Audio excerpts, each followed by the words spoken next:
Before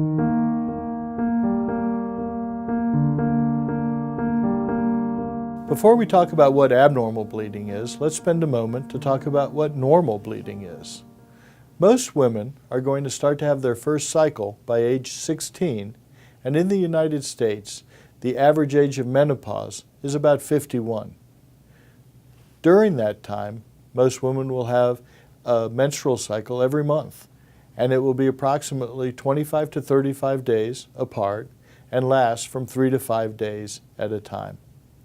It should be normal in amount, and you should not be bleeding in between your periods. There are actually a couple of times in your life where your bleeding may not be regular and it's actually considered normal. One is at the beginning of puberty. For the first year or two, most teenage girls' cycles are not regular. It may take them a little bit of time for them to get monthly. But after 2 years, we expect they should be pretty much once a month. Again, another time for them to get irregular is right before menopause. During that transition we call perimenopause, it's very common for your bleeding to get either less frequent and lighter or heavier and more prolonged. Abnormal uterine bleeding is a very common condition.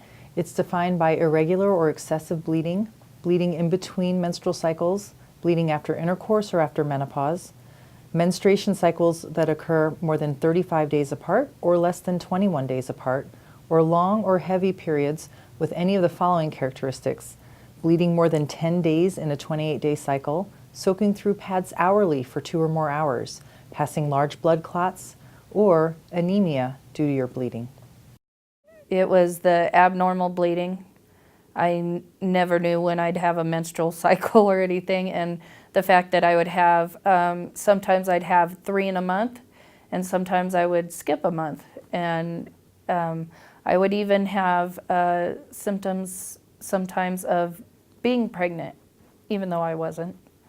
And but the pain alone and kind of feeling like very worn out, very fatigued, very, I just kind of thought that it would be a good idea to talk to somebody about it. So after a few months, and even after the period of time of the 6 weeks after having a baby, I was waiting for those symptoms to go away, and they just didn't. Bleeding typically comes from the lining of the uterus, what's called the endometrium. The uterus is made up of 2 layers. There's a muscle layer called the myometrium, and then the interior of the uterus is lined with this fluffy velvety tissue called the endometrium, and that's where your periods typically come from. But abnormal bleeding sometimes can come from the muscle layer as well.